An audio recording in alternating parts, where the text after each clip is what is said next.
क्या है खालिस्तान, जिसके बारे में पूरे देश में चर्चा हो रही है और कई बड़े यूट्यूबर भी इस पर वीडियो बना रहे हैं। तो आइए जानते हैं। खालिस्तान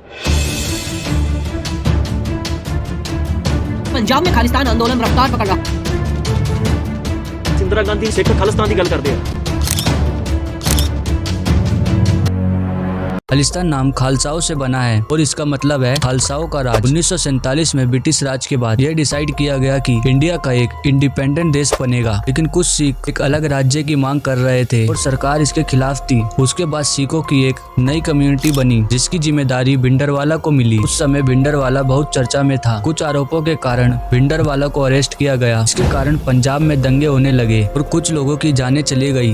इसके चलते सरकार भिंडरवाला को छोड़ देती है। आगे सरकार ने कुछ ऐसे डिसीजन लिए जिसके कारण सिख कम्युनिटी में गुस्सा था कि उनके साथ भेदभाव हो रहा है, तो इसका बदला भिंडरवाला ने लिया। वो अपना काम गोल्डन टेम्पलेट में छुपकर करने लगे और इसके साथ ही उन्होंने काफी सारे हथियार जमा कर लिए। कुछ सिख फौजी भी उनके साथ थे। इंदिरा गांधी कुछ बातें मानने को तैयार थी, लेकिन भिंडरवाला लड़ाई का मन बना चुके थे और कांग्रेस भी अपनी तैयारी में लग गई थी। कुछ आर्मी के लोग नॉर्मल कपड़े पहनकर गोल्डन टेम्पलेट में जाने लगे ताकि उनकी एक्टिविटी जान सके। इसके बाद सरकार ने एक ऑपरेशन चलाया जिसको नाम दिया गया ऑपरेशन ब्लू स्टार। इस ऑपरेशन में भिंडरवाला और उसके साथियों को मार दिया गया। इस लड़ाई के कारण गोल्डन टेम्पलेट को भी नुकसान हुआ।